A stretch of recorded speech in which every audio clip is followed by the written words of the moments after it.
Luke 12:31. Jesus says this, one of the most famous kingdom verses. But seek you first the kingdom of God, and all these things shall be added to you. So all kinds of good stuff that we didn't have time to deal with in the 12th chapter, but the glory for you is to go deal with them on your own. Seek first the kingdom, and you get all the other stuff. 32. Do not fear, little flock. I love this. For it is your Father's good pleasure to give you the kingdom. Okay, now, I'm supposed to seek the kingdom, and if I seek the kingdom, I get everything else. By the way, the everything else was in the material world.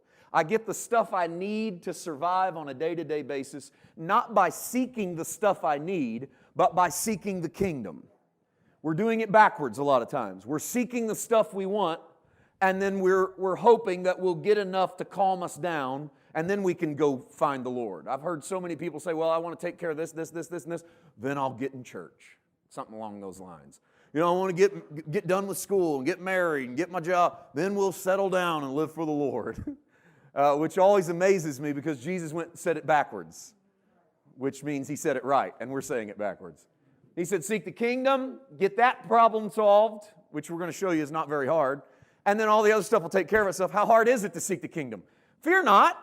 That was in case you were freaking out when He said seek the kingdom, and you go, oh, how am I supposed to seek the kingdom? That's difficult. I don't know if I can pray that much or give that much or fast that much. And He goes, okay, calm down. Fear not, little flock.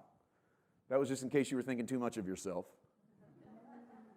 You're still just little. Fear not, little flock. It's your Father's good pleasure to, and I love the word, give you the kingdom. So Dad just wants you to take it, right? You're seeking it. Stop working so hard. Just take it.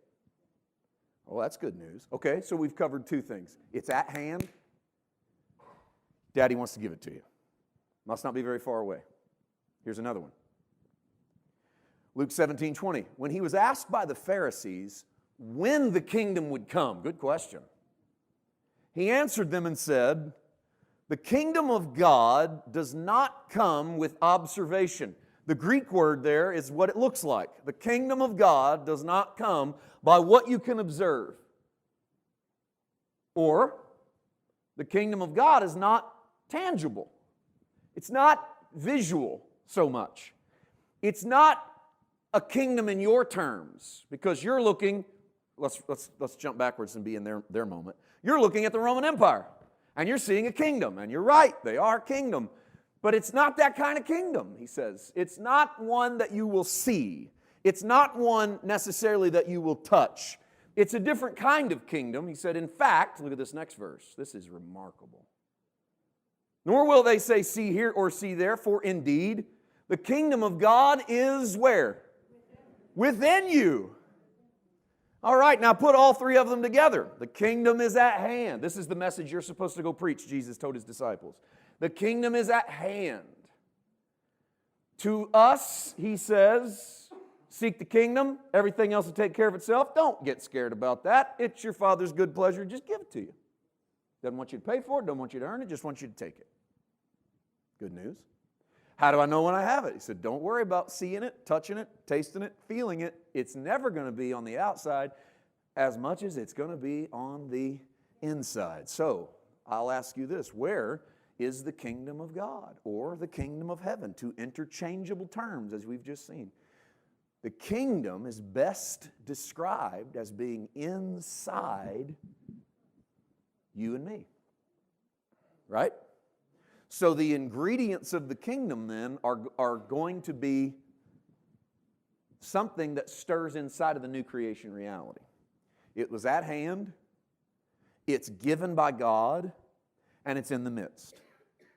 So, let's establish this without spending too much time in apologetics. The kingdom of God, I do not doubt there's a complete fulfillment of the kingdom of God.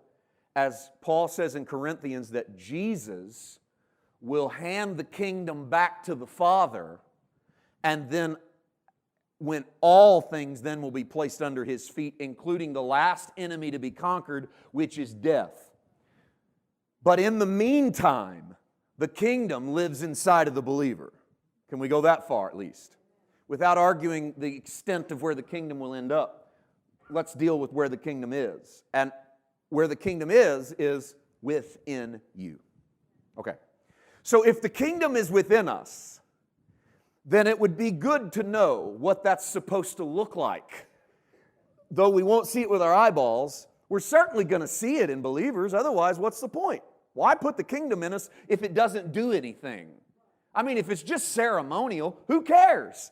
Something must happen when you become a kingdom person. And I don't mean kingdom person in theology. Like, oh, I believe in the kingdom now. I'm a kingdom guy. That's kind of what we're doing with grace. We go, are you a grace Christian?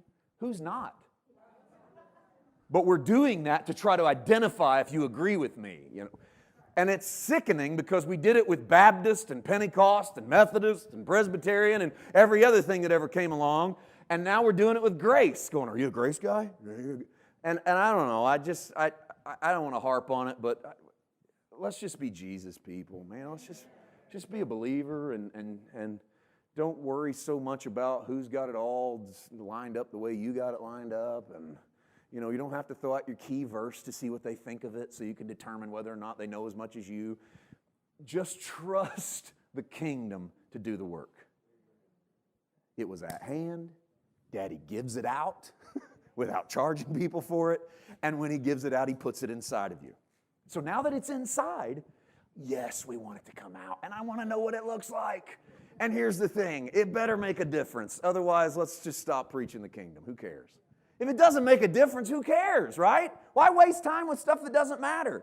And so I want to know, what did the early church think the kingdom looked like? It's easy. We'll just go find out what the early church thought it looked like.